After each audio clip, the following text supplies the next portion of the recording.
this computer. Hello and welcome everyone. This is our fourth episode from the Conscious Conversation series, a series of live interviews with some of the familiar names from the Shiatsu community within the UK and beyond. The purpose of this series is to bring an insight into each of our guests' individual journey with Shiatsu or with the different experiences from their life that have provided some nuggets of wisdom they're willing to share with us throughout our conversations. We invite you to participate by asking questions, leaving comments, and sharing your feedback with us along the way, even if you're watching the recording. So do not worry about always being live here. My wonderful guest for today is the one and only Nicola Ley Pooley. And she has kindly accepted our invitation to share with us different parts of her journey. So Nicola, I would like to welcome you and to compliment your beautiful necklace that caught my attention when we started this conversation. Yay. Thank you, Antonia. Yes. Would you like to start by telling us a little bit about your journey with working with energy, with approaching different healing modalities and with Shiatsu? Oh, I've been working with energy since I was a teenager, really. My father was a vicar. He's died nearly 40, more than 40 years ago. And I hope he's nothing like the the church at the minute, but let's leave that aside.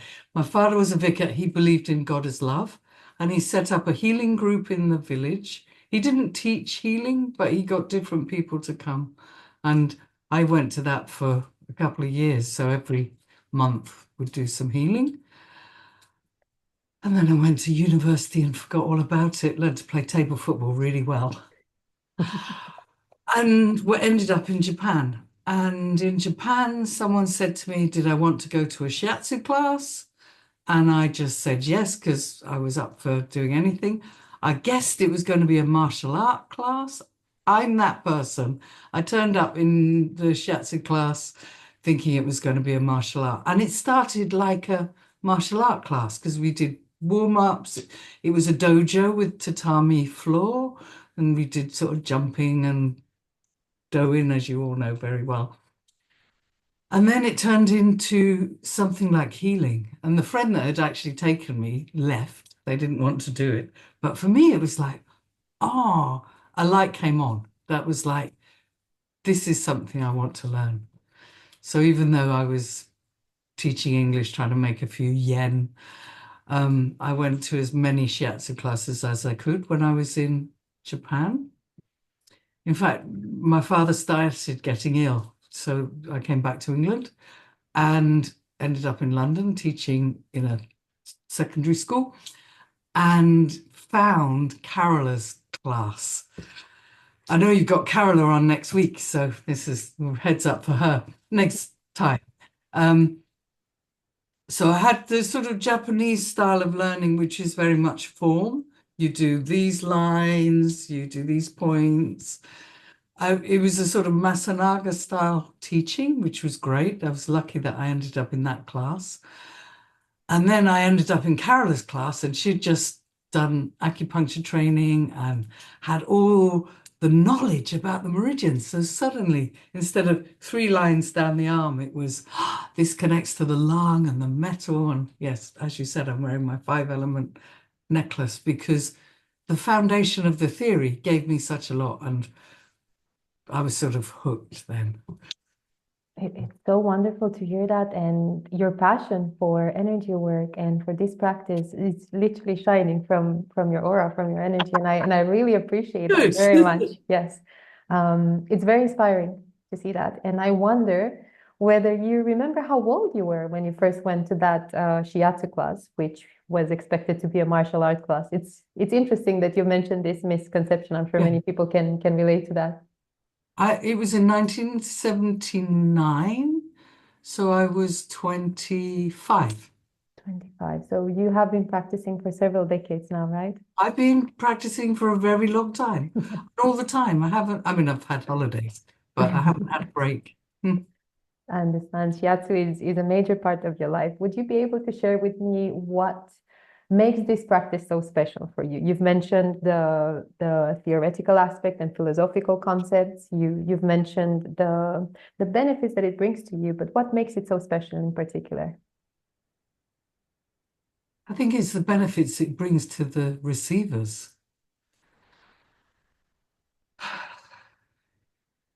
So I gave up teaching in a school and started working with Carola making the Shiatsu College, and wanted to sort of cross that alternative medicine to mainstream medicine.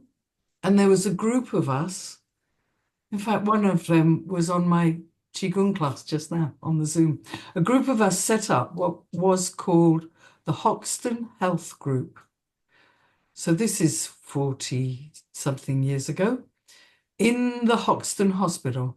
And it was set up by a sort of push by the Tenants Association. Hoxton, I know now, is very posh. You can get artisan cheese and turmeric latte. But in those days, it was really quite poor. And the market would sell lots of secondhand things, very cheap duvet covers, and not much else. It'd have one of those meat auctions, if anyone's old enough to remember them. So Hoxton Health Group was a way of bringing alternative health, as it was called then, and we really made the shift into turning it into complementary health, because we were based in the hospital, we were paid as physiotherapists, and we did treatments for all the tenants from the council housing around, which was, well, it was a sort of base of about 5,000 people. We didn't get that many come, obviously, but yeah. And I remember one week this guy came, a real Londoner. There was me, sort of a posh country girl, and he said, all I really want to be able to do is put my coat on again, Nicola. And I said, well, we'll see what the shiatsu can do. I was well trained. I gave him a treatment. This was years ago. I was at the beginning. I probably did very classic routine, did a kyojitsu diagnosis. I can't remember what I got. But the next week he turned up and he said, I put my coat on. I didn't even think to ask my wife. Let's see what else we can do. And he came for weeks. It was just such a great turnaround that in 1 week he had that experience that he wanted from just some simple body work with the background of the shiatsu. And it was a time that really, really made me go, aha. That was one of the key I liked moments. doing it up till then, but that gave me a real reason to do it. Was that throughout the course of several sessions, or was that just from one session? The turnaround was in one session, In one which session. was amazing. I mean, I treated him for, they had a maximum of 10 sessions. He almost certainly had all 10 because he loved it. And he would put his coat on even if it was boiling hot to show me. That's wonderful, and it's inspiring to hear how that made you feel like as a practitioner as well, because you did mention that you enjoy the practice very much, but from that moment things have shifted for you too. Yeah. Because you notice what shiatsu can do. You've mentioned some of the benefits of the practice, and obviously this is a wonderful story, and we're so happy to hear that he was able to put his coat on and he was able to continue with the sessions. What other type of benefits have you noticed in the people that receive shiatsu from you, or the people that you worked with? Oh, I've been working so long. I've done all sorts, really, all sorts. I mean, obviously, shiatsu can't do things like fix broken legs. You just like go to the hospital, but pretty much all the systemic things. So physical things that have a big Western component can be totally helped with shiatsu. And then the things that don't have a physical component, like people feeling not themselves or not right, all that. To give someone like a shiatsu and them to walk out going, whoa, I really feel like myself again. That's the one I want to hear. Yeah. I love this metaphor. This is something that Annie Cryer also mentioned in her interview. When I was asking her how would she describe shiatsu to other practitioners, she mentioned this element of helping people feel more like themselves. And I Yes. love to see the connection in different aspects of the shiatsu community, because I think that's an incredibly profound element that each of us deserves to experience. You know, we come into this world whole, we become conditioned with everything that comes in our environment, and then eventually we lose track and we lose connection with who we are. So I'm very glad that you've mentioned this about shiatsu. Yeah. You've been I practicing. think it, I think it underpins the theory. So the big shift between sort of Western thinking and, Mhm. for me, it was Japanese, but Chinese medicine is the harmony. So however much energy someone's got, which might not be loads, if yin and yang is in balance, they'll feel like themselves. If yin and yang are out of balance, they'll start to feel wobbly in whatever way it is. And it's that finding harmony and balance within the energy system.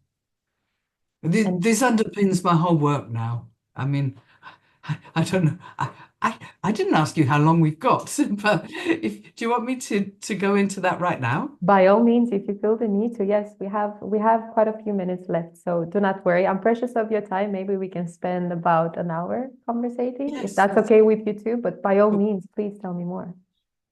So in the Tao Te Ching, in the oldest book ever written, they say the Tao, the true Tao, cannot be named. Whatever it is, the mysterious oneness or the mysterious nothingness, everyone has got their own interpretation of this, especially if you do energy work. So for me, I'll just call it the Tao. From the Tao comes heaven and earth. And that is where the balance is. So there's an infinite amount of energy that comes to us from heaven. In Qigong, I call it my sunlight, moonlight, starlight, the energy of light and breath.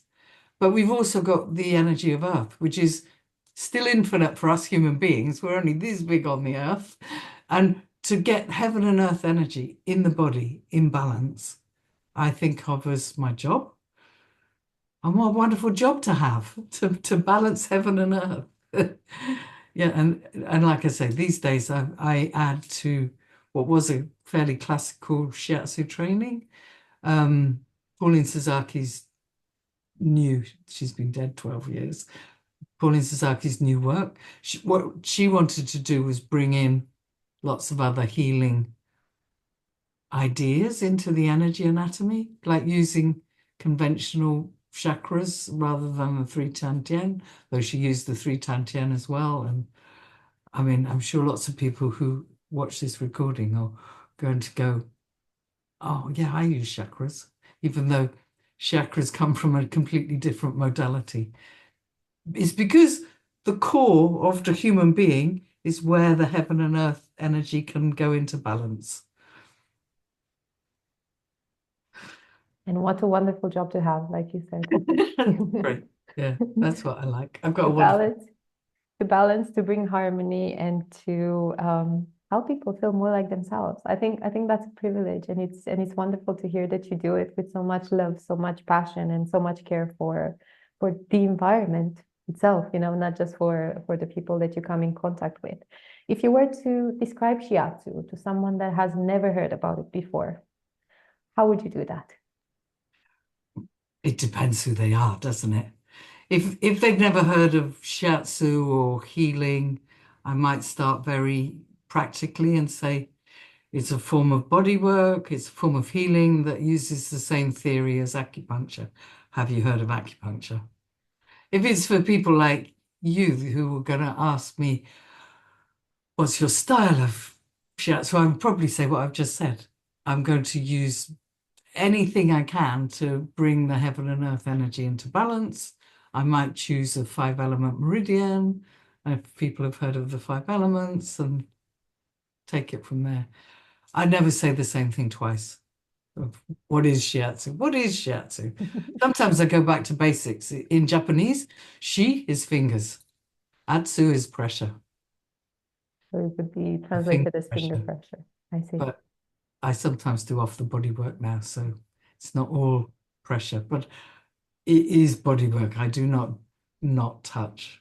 I like being touched, so I touch as part of my practice. No, I can appreciate that. I was reflecting back on the story that you mentioned at the beginning of our conversation, where you walked into the dojo and you have thought that Shiatsu was a martial art, when in fact it turned out to be so much more, and such a wonderful practice that that can contribute to the holistic well-being of the person, you know, the mind, the body, the heart, the spirit as well. Yeah, You've mentioned absolutely right. You've mentioned at some point that there was a significant moment for you when you realized that this is it. And you've mentioned the story with the person that was able to put his coat on. I wonder whether that was the first time where you truly felt that this is going to be your calling, your profession. Or has it happened earlier? Tell me more It about that. happened before that. This is a story that concerns my lovely teacher, Pauline Suzaki. I went on a workshop with her way back early 80s. I was new back from Japan and Carola took me. Well, Carola suggested I go. She didn't actually drive. I drove another person.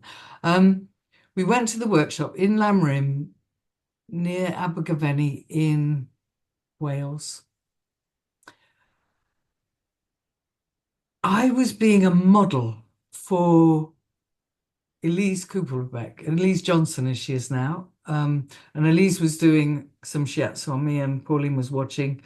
It was a terrifying way to learn back then. We did these case studies and everyone had to do shiatsu in front of the group and Pauline.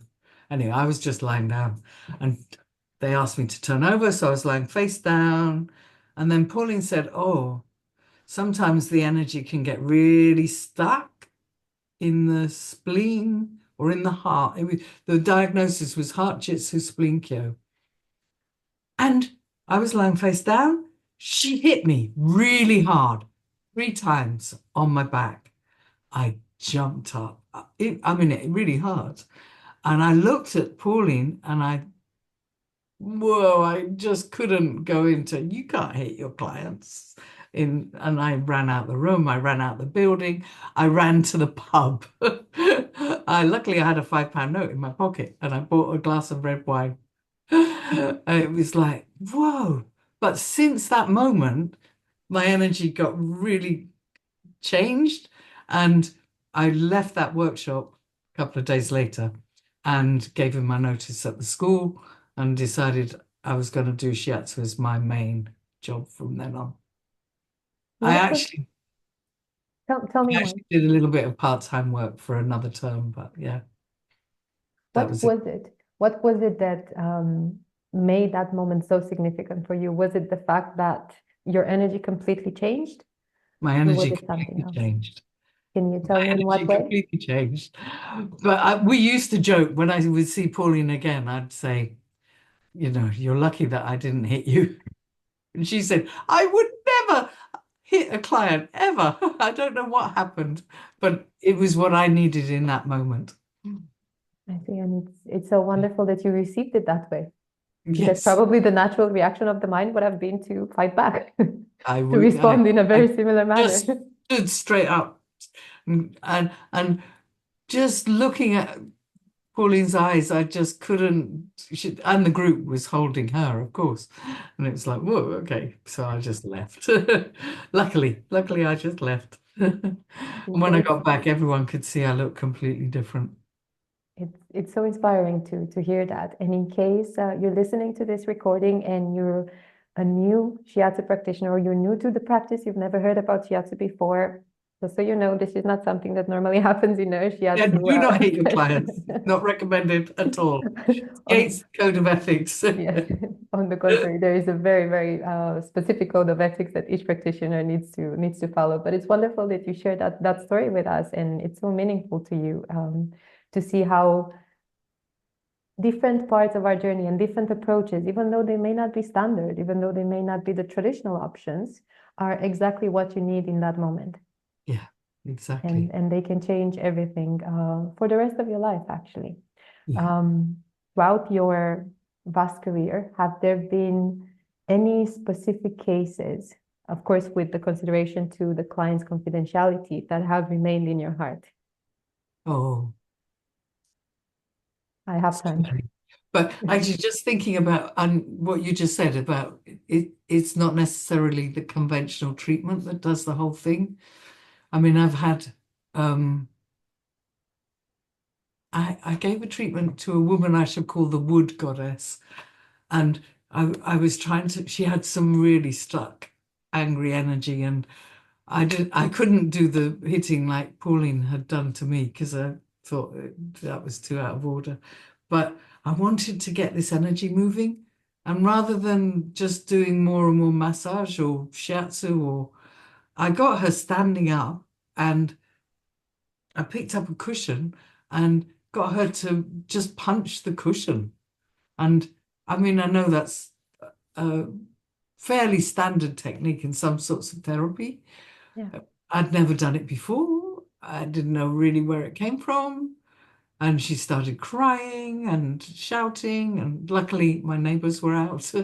And she was transformed. She came, well, before she left, she looked like herself again. She looked like the woman I'd first met maybe a year before she come for these treatments. Yes, that was a very sort of unconventional, but I always called her the wood goddess after that because she looked like she'd released all that wood energy, and taller, more creative, more inspired. Yeah. It's wonderful that you managed to find such a beautiful full name for her. And at the same time, I want to emphasize the fact that you've trusted your intuition to take action in a specific way that you haven't read about before, you haven't encountered before, yet your body, your energy had guided you to do that for that person. And I love to see how energy remains in motion and it guides us. Yes. Yes, exactly. And I'm forever saying, follow your intuition when I'm teaching the work. I mean, there's a sort of check-in. Is this my intuition that is good for my client? There's always is this good for them, or is this just my intuition that I want to do that? But yeah, follow our intuition. More and more I do that. How do you differentiate between knowing whether it is indeed your intuition or it's the mind interfering? Practice. The practice is the answer. Um,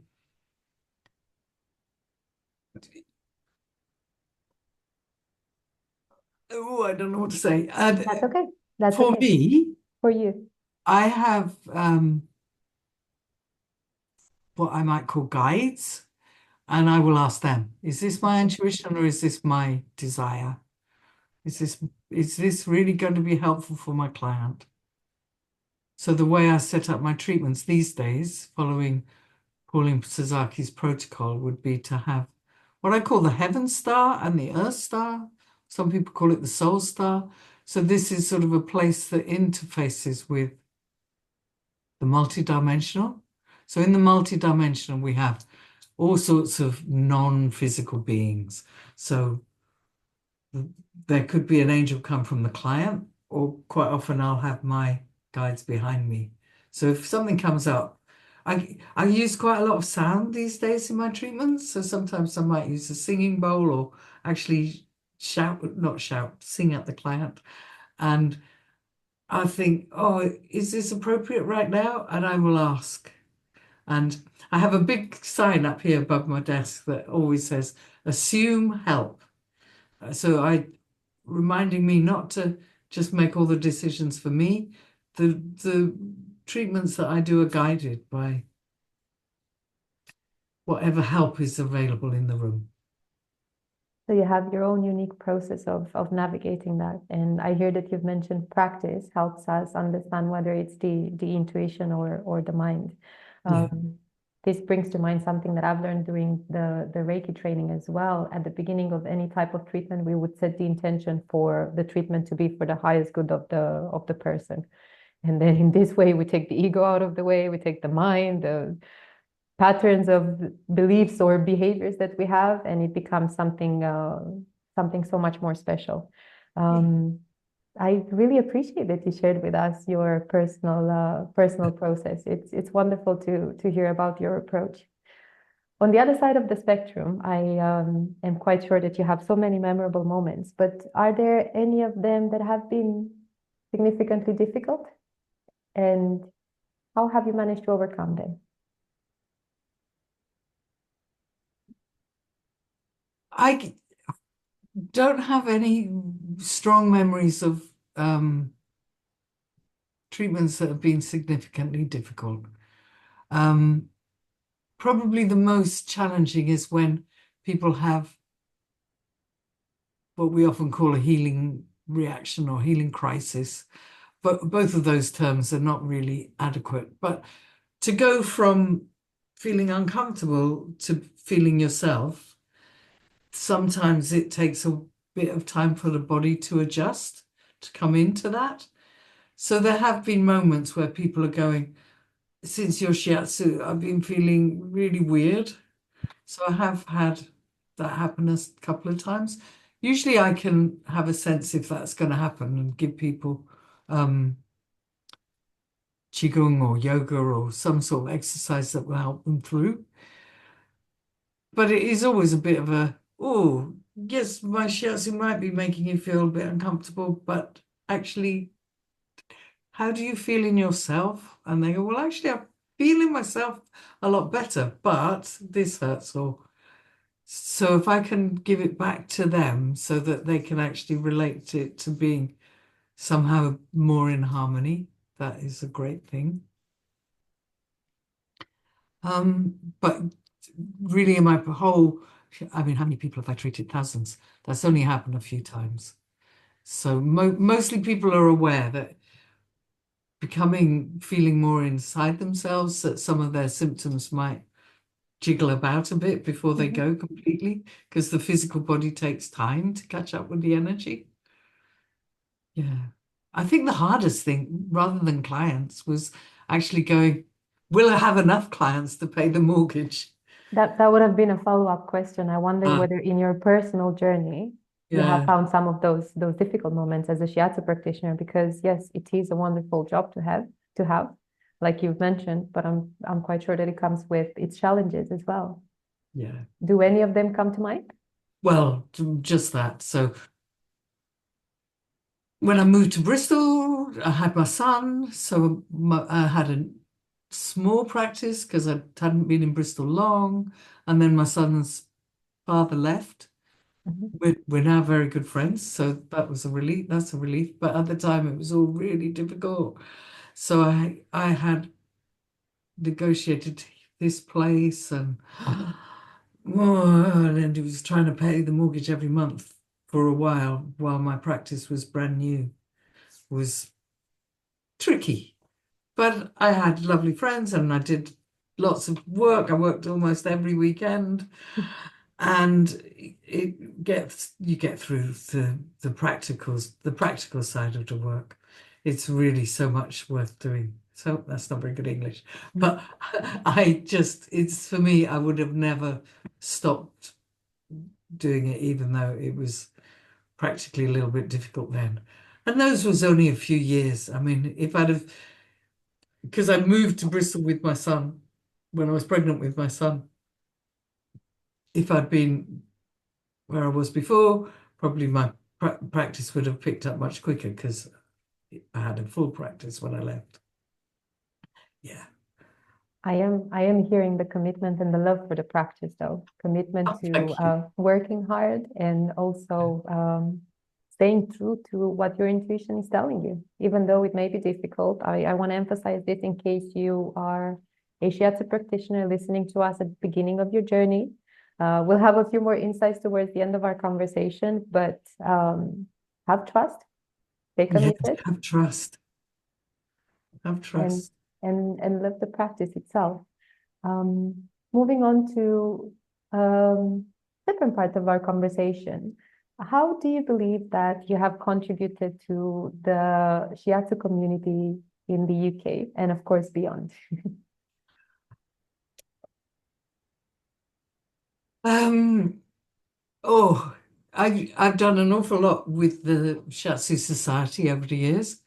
Um, when it was the first time Elaine ran the Shiatsu Society, as well, was the secretary and everything, she got me to be the assessment coordinator. That was the first job I ever had in the Shiatsu Society. I sort of arranged the venues, got the panel together because we had assessments in those days. And people would turn up. I think we did them 2 or 3 times a year. So they were mostly in London, but they could also be in other areas if there was enough people. It was a lot of admin in the days before the internet and emails, and you'd have to ring people up and ring up venues, and also all the people who wanted to be assessed and make sure that I had all the paperwork. That was my first admin job for the Shiatsu Society. I did it for too long for me, but yeah, it was good. Um, I did lots of other jobs. I then was on the panel, the assessment panel for a while, and eventually I was the chair of the Shiatsu Society for quite a long time. I've worked with Bill Palmer, who I think you've had on these already, and yeah, we did a lot of work for the Shiatsu Society, but that was a long time ago.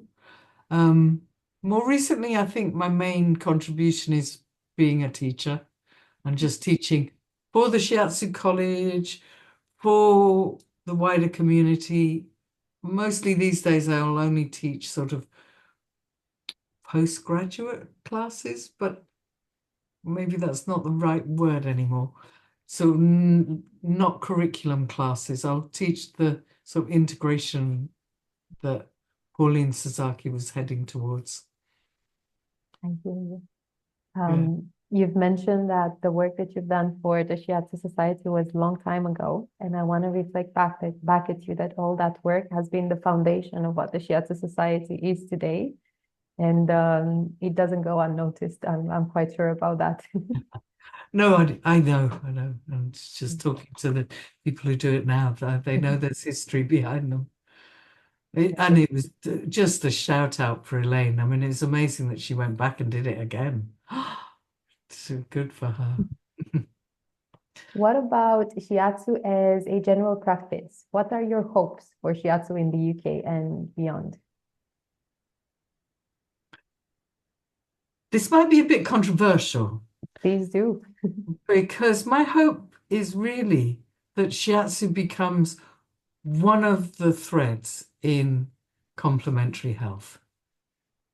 I talked about when I worked in Hoxton in the hospital way back then, so 40 something years ago, we had a dream that complementary health would be standing alongside um, traditional Western medicine. And it had actually got less, really, rather than more, but it's getting more again now. I have 3 GPs who come to my Qigong classes, and I'm very excited to talk to them. They're very strongly in favor of having Qigong yoga energy work as social subscribing so that they can recommend it to their patients. And so I think that bridge is still being crossed. And I want Shiatsu to be in the fabric of that, but not to stand alone. I don't think Shiatsu, I mean, it's body work and energy work combined, which is a wonderful thing. But there's other things that could come in. And I hope that everyone who has their own sort of journey with Shiatsu and healing finds the bits of that work best for them. Work best for them as people who are learning their own healing modality and best for their clients. So there has to be some sort of individuality in it. It's like singing. You have to sing the songs that suit you. You can't sing somebody else's song. You have to do your healing and respect the person you're giving the healing to, obviously. But there's something about, if you like doing chakra work, to do that. You want to do, I don't know, essential oils or herbalism, to have those other things really connected into the fabric so that it's not one bit or another bit. And I can't see it happening quickly because it's also in the fabric of our education. You know, we learn maths and we learn biology or English, and they're different lessons. Whereas really, we should just be welcoming knowledge. And so for healing, we should be welcoming healing. And anything that works for that healing has to go hand in hand with the rest of it. And I think the transition between Western medicine and all the complementary is being bridged a lot more. So, oh, I had to have a tooth out. I'm old. I had to have a tooth out. It was really painful. And I said to the dentist, "Oh, I've taken arnica." And she said, "Oh, I should have reminded you to take some arnica." That would have never happened to me as a young person. They would have gone, "What? We don't do that. We're not insured to have homeopathic medicine." Whereas these days they realize that it's a bridge between the two things. And it's not two things, it's an infinite number of things.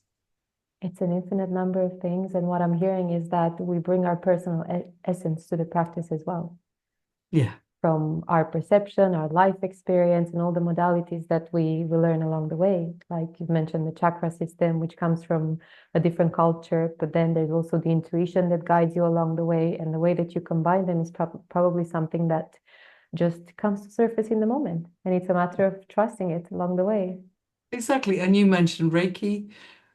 I don't know so much about Reiki. I've just done a little bit, but to bring those threads in sometimes, whatever, because the person lying there, say you came for a treatment, please do. I cannot wait for that. And I will go, "Oh, she's got Reiki in her energy field. I better use some of that." Yeah. So that will come a different way. If John turned up, we'd go, "Okay, what would he need today?" And I'll be like, "Okay."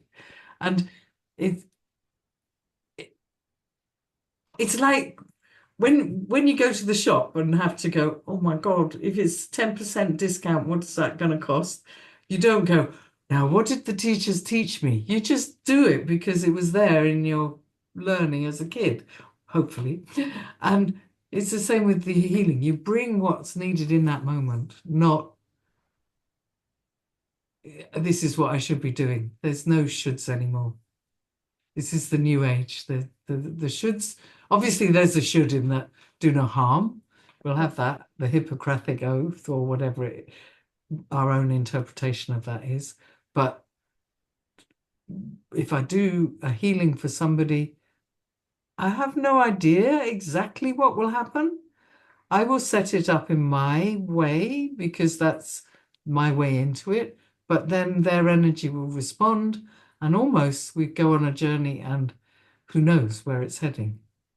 Yeah. So it's also a matter of trusting yourself and trusting the teacher that you have inside of you, not just what you learn from the lineage, the practice, or I want to use the word guru right now because I lack a better word, but Yeah, but everything that you need in essence is within you. You just need to have the confidence to access it or to allow it, not even to access it because you don't have to dig for it necessarily.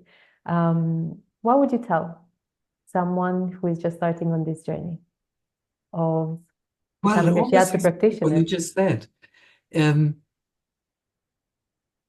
I think for healing to happen, we need three things. We need to access the pure chi of the universe. So I just talked about heaven and earth chi or yin and yang. That's the way I perceive it. But other people might have a different way. They might just tune into the unconditional love of the universe. So we need energy to support the healing. We need to have the client with an intention. They've come for a healing because, and what do they put into that? What's their aim? And then we bring all the skills that we have to make those three things come together. And by doing that, we can access the multidimensional, the pure chi of the universe. And for me, that's amazing. And what I would say to someone starting is do all the things that you like and ignore the things that are a bit boring. Stay committed to the practice and listen to your inner guidance. Yeah. Nicola, this has been wonderful.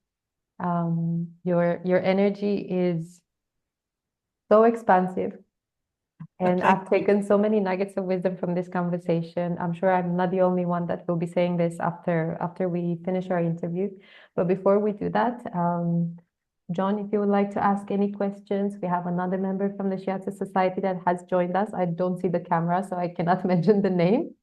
But in case you'd like to ask any questions or share anything, please just unmute your microphones and go ahead. Thank you, Antonia. Lovely to hear you speak, Nicola. Just a couple of observations. Can I say, my first experience was also at Lanrim in that same room when somebody gave me a shiatsu for the first time, and the light bulb came on. So maybe there's something about that room too, that energy at Lanrim near Abergavenny. One of the things I remember, I used to come to you after I qualified, and I used to come to you, and I remember an exercise you did with us where we made contact and we went through the 5-element contact for the physical, the emotional, and the spiritual. And so on one contact, you could sort of make a connection, 15 different connections in a way. I'd love for you to explain to the audience just that it is that multi-layered, multi-dimensional aspect, but it had a huge effect on me, that, and I use it, and I still use it if I'm ever asked to do a workshop or anything. I think it's just marvelous. So let me give you the space to talk about that. I think it's great that you still use it. That's wonderful. These days, I might in a teaching situation do all 15, but these days for a client, I'd only use 3. And the 3 really is a rainbow. So from the physical aspect through the sort of beating of the heart into the emotional aspect, into the thought aspect, into the spirit. So it's the way we can bring that energy from heaven and earth into the meridians, into the body. And it's that condensing of the pure chi of the universe, which is beyond space and time. Anyone can sort of wave their arms around and connect to that on a woo level. It's getting it into the body that makes the healing last. And the meridians are a really good way to do it. Look, I'm wearing my 5-element thing. So the metal is at the bottom. Let's talk about metal. So on a physical level, we just connect to the lungs. Take a deep breath. I mean, if lungs are coming up in the diagnosis, or the client says, I really want to deal with my asthma, or whatever reason, working with the breath. And as we work with the breath, there's a sense that this is also going into, here on my necklace, I've got a little skull. It goes into the Po, which is the mortality of life. So the spirit of the metal is that last breath. We can bring that sense of, well, what do you want to do until your last breath? We're not just going to lie here suffering and breathing. Vibrate that out into the joy of living, the joy of breath. So physically breathing, emotionally letting go of what we don't need, bringing in what we love, that sort of grief and sorrow, and feeling content, and then into our Po, the mortal soul. And I still use that rainbow in every treatment. Well, no, not every treatment. Sometimes I don't use a meridian, but usually I would use that in every treatment. It's the foundation of shiatsu energy work for me. Does that resonate with what I said all those years ago? Well, it's an extension of it, to be honest with you, because there's been, how long ago was it? 25 years. So Yeah, something like that. you've had some, more experiences and more thoughts on it. But no, thank you for sharing that. As I say, it had a huge effect on me, and I hope other people can hear that and absorb that too. Thank you very much. It's definitely having a huge effect on me right now that I hear it for the first time. So I really Oh, appreciate great. on one hand, John, for asking the question, and Nicola for sharing your perspective, your perception on this. If there are any more questions, we have the space open. I'm going to wait for a few seconds to see if the microphone turns on.